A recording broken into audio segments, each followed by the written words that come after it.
Donc, on pourrait prolonger la réflexion présentée par Bertrand Fonck en se posant la question de savoir comment la France elle-même a été affectée par toutes ces évolutions. Alors, question classique, qui est de savoir comment on peut évaluer le poids de la guerre, et en particulier à ce moment-là, moment où la France traverse deux grandes crises démographiques, celle de 1693, celle du Grand Hiver 1709. Alors, malgré le caractère extrêmement classique de cette question, il y a finalement encore beaucoup à faire pour explorer cette question. Si on s'en tient par exemple à l'aspect démographique de la guerre, et si on revient à la grande époque de la démographie historique, telle qu'elle a été illustrée par exemple par l'histoire de la population française dirigée par Jacques Duc-Paquier, eh bien, on est frappé par le fait de constater que finalement l'impact démographique de la guerre est très difficile à appréhender, dans la mesure par exemple où les archives de la démographie historique sont traditionnellement les registres paroissiaux. Or, de ce point de vue-là, le poids de la guerre est invisible. On n'arrive pas à évaluer l'impact démographique de la guerre. Ce que l'on sait faire, c'est compter les morts pendant les grandes crises démographiques, mais évaluer les pertes, eh bien, reste encore extrêmement difficile, et à ce jour, on est obligé de s'en tenir à d'assez vagues estimations. D'une certaine façon, alors, la question n'est pas tout à fait la même pour le poids économique, mais il reste encore beaucoup à faire. Alors, Guy Rawlins, qui est au fond de la salle, a fait beaucoup pour estimer le poids économique de la guerre d'un point de vue monétaire, du point de vue de l'économie monétaire. Mais en revanche, pour évaluer pour faire une sorte de synthèse du poids économique, commercial de la guerre, eh bien, il y a là encore beaucoup à faire.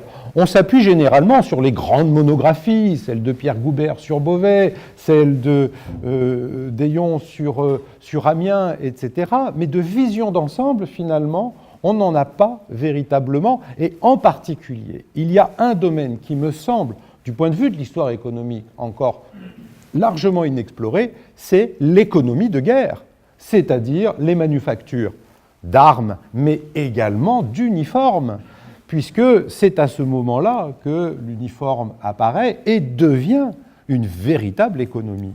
Et là, il y a une étude encore à mener sur la naissance d'une véritable économie de guerre.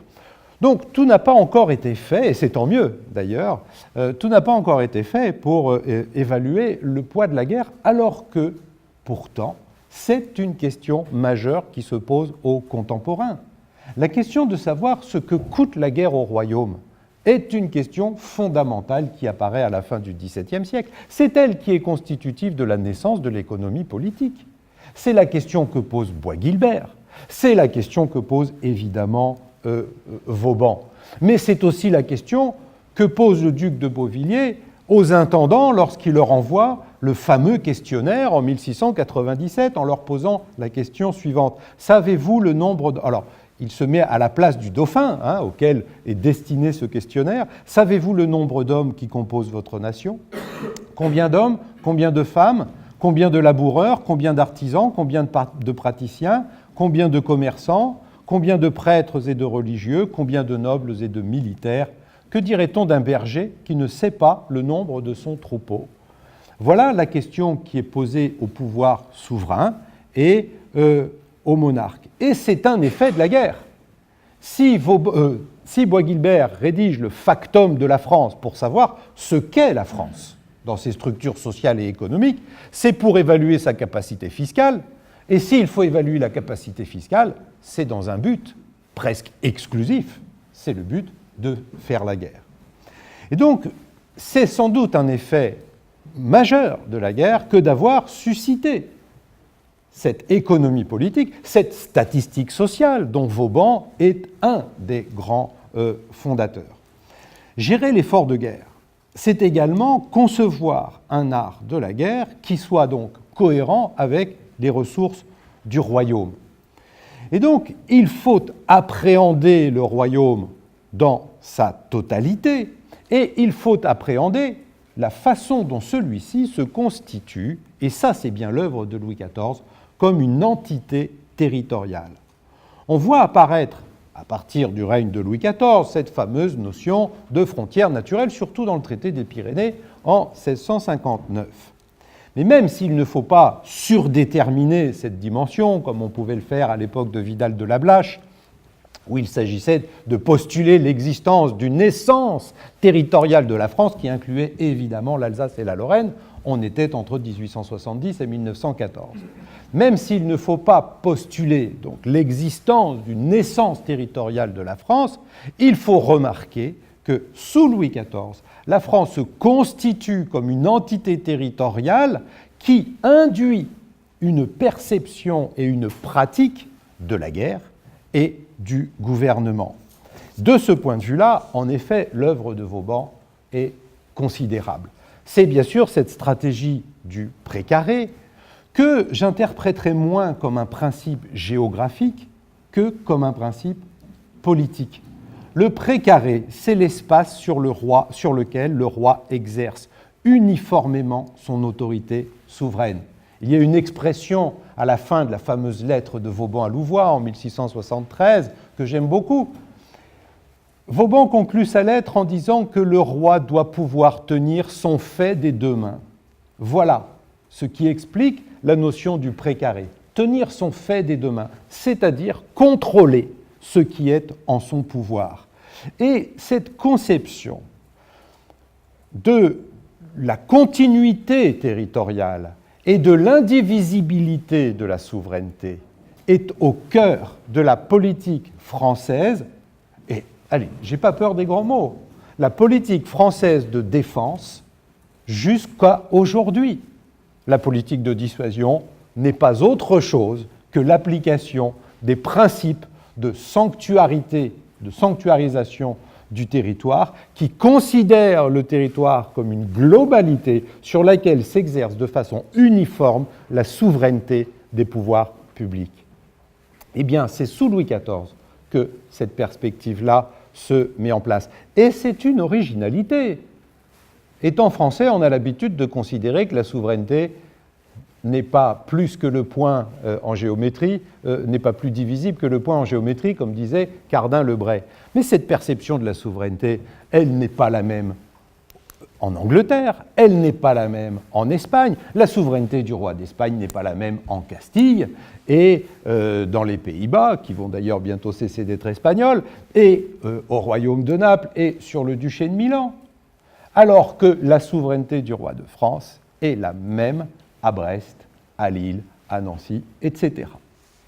Et donc, cette conception de la souveraineté continue et indivisible se nourrit de la pratique de la guerre et nourrit la pratique de la guerre. C'est la guerre de cabinet, car un territoire appréhendé dans sa globalité ne peut être administré et ne peut être mis dans un état de défense qu'à partir d'une autorité centrale qui a une vision globale de ce territoire.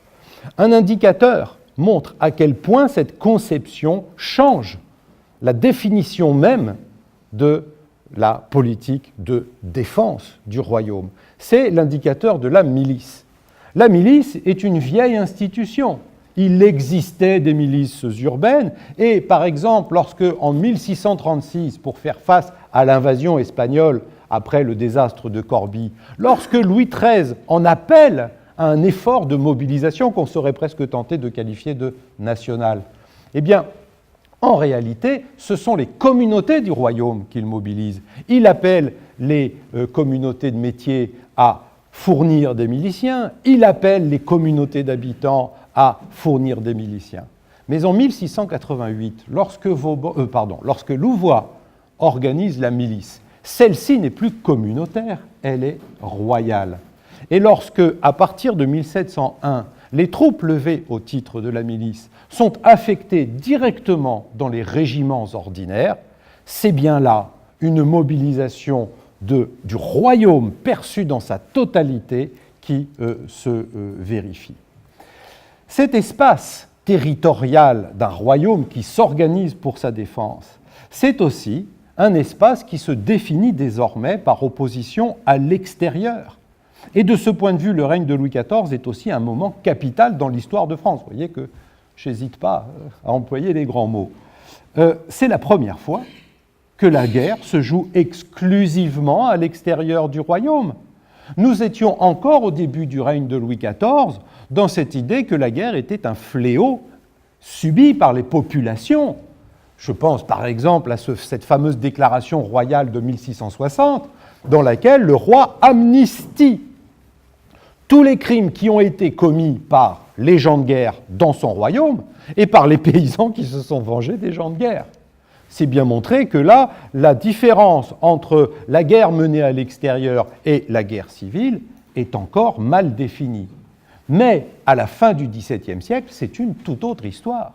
Désormais, la guerre est reportée à l'extérieur et à l'intérieur, ce que l'on fait, ce n'est plus la guerre, c'est la police. Le règne de Louis XIV, c'est aussi le moment où, la guerre étant reportée à l'extérieur, la police s'organise. On cite souvent la date symbolique de 1667 de création de la lieutenance générale de police à Paris, mais c'est surtout à la fin du XVIIe siècle que s'organise le réseau des commissaires et s'organise un travail véritablement policier qui se structure, en particulier à Paris, autour de la Bastille. Eh bien, cette opposition entre le dedans et le dehors, c'est l'opposition dont Guibert, par exemple, fera la théorie en 1790 dans son traité de la force publique. Et cette opposition entre les différents registres de l'usage de la force publique, la force affectée au dehors et la force affectée au dedans, devient, à partir de la Révolution française, un trait constitutif de l'état de droit.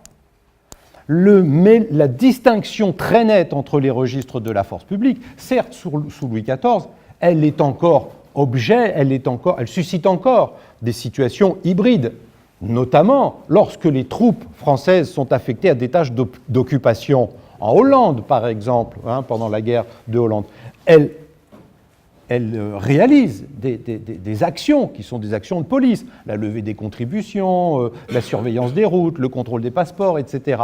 À l'inverse, lorsqu'il s'agit de réprimer l'insurrection des Camisards, eh bien, là aussi, les troupes militaires, à l'intérieur du royaume, mènent des opérations de police. Ce sont des situations, en effet, hybrides. La frontière n'est pas encore tout à fait marquée. Malgré tout, lorsque, au moment de la révolte des Bonnets rouges, la marquise de Sévigné s'insurge pour remarquer, je cite, que les soldats vivent, ma foi, comme dans un pays de conquête. Et lorsqu'elle écrit plus loin, il y a 10 ou 12 000 hommes de guerre qui vivent comme s'ils étaient encore au-delà du Rhin. Eh bien, c'est bien la preuve qu'elle a la perception d'une différence qui est désormais inscrite qui est en train de s'inscrire dans les habitudes. C'est que l'on ne se comporte pas de la même façon au-delà et en deçà des frontières. Et cette distinction entre les registres de la force publique, je ne résiste pas à la tentation de faire le parallèle avec les évolutions actuelles, où on se demande dans quelle mesure, désormais, la force armée peut être utilisée sur le théâtre national. Et donc, c'est un débat qui est très important, et c'est précisément, mais très précisément, à partir du règne de Louis XIV, que cette question commence à se poser. Et enfin, pour conclure, je me poserai la question elle aussi extrêmement classique, mais finalement qui reste encore ouverte. La question de savoir si ces évolutions combinées, si la perception du royaume comme une entité territoriale ont abouti à l'émergence d'une conscience nationale. Question tout à fait classique. C'était l'hypothèse formulée par André Corvisier, par exemple, dans son livre sur la bataille de Malplaquet, où il analyse la fameuse lettre de Louis XIV en avril 1709, qui est en fait un appel non seulement à la mobilisation du royaume, mais presque un appel à l'opinion et au consentement de ces sujets à faire la guerre.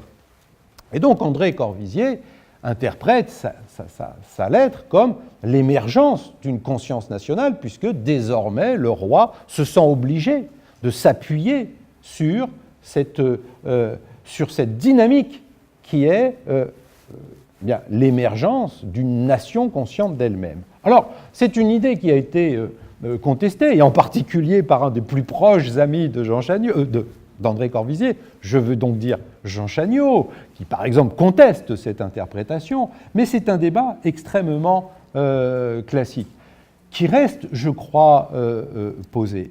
Et pour l'illustrer, je ferai référence à un auteur pour lequel j'ai une petite affection, qui est Nicolas Raymond Descours, qui en 1697 publie un ouvrage intitulé « Les véritables devoirs de l'homme d'épée ».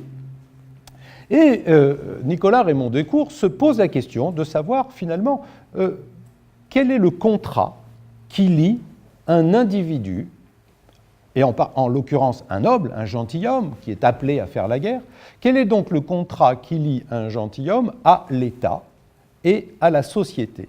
Jusqu'à quel point l'État peut-il légitimement demander à ce gentilhomme d'offrir sa vie, de la sacrifier sur l'autel de la guerre? Et Nicolas Raymond Descours a une première réponse. Et voilà ce qu'il dit. De toutes les blessures, il n'en sort pas de la gloire et des récompenses. On est mort pour l'État quand on est hors de service. Notre vie est un fonds qui appartient à l'État. Notre mort est une de ses pertes. Qui sait se livrer à la mort avec ménagement et sans crainte approche du héros. Alors là, c'est très intéressant. C'est une forme d'héroïsme civique qu'il est en train de dessiner et à travers laquelle il explique finalement que la pulsion sacrificielle ou la générosité et la vertu guerrière, eh bien, doivent désormais se considérer non comme un élément, comme un élan strictement individuel, mais doivent être désormais évalués au regard des exigences qui sont celles de l'État. Donc la vertu n'est pas seulement une vertu individuelle, c'est une vertu collective. Mais vous voyez qu'on en est encore à l'affirmation du rôle structurant de l'État. Plus loin, dans sa démonstration, Nicolas Raymond Descours poursuit l'idée. Et il en arrive à une conclusion qui nous paraît un petit peu inattendue. Et vous allez voir que je vais citer un extrait qu'on pourrait dater sans problème de 1789, 1792. Voilà ce qu'écrit Nicolas Raymond Descours. « Tout l'État se regarde comme ne faisant qu'un corps. En venant au monde, nous sommes incorporés, si cela se peut dire, à ce corps politique. La France nous reçoit tous dans son sein, nous n'y faisons tous que comme un seul homme, dans la vivacité duquel réside la nation. L'amour pour cette mère commune est le premier mouvement qui nous fait français. » Alors là, ça va quand même un petit peu plus loin parce que c'est l'affirmation de la nation comme corps politique. Et là, c'est une autre histoire. Ça n'est pas simplement l'affirmation de la nation comme identité, etc. C'est l'affirmation de la nation comme corps politique. Et il est tout à fait emblématique, selon moi, que c'est précisément la guerre qui suscite l'affirmation de la nation et non l'inverse.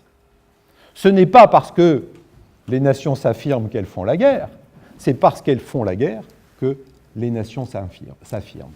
Et de ce point de vue, l'argumentation de Nicolas Raymond Descours nous amène finalement à prendre en considération l'importance du fait militaire dans l'histoire politique de la France, dans l'histoire de ce qui a constitué le royaume de France, et donc dans les lointaines origines, nous sommes seulement en 1697, de ce que l'on pourrait appeler, ou les lointains prémices de ce que l'on pourrait appeler les origines militaires de la Révolution française. Merci.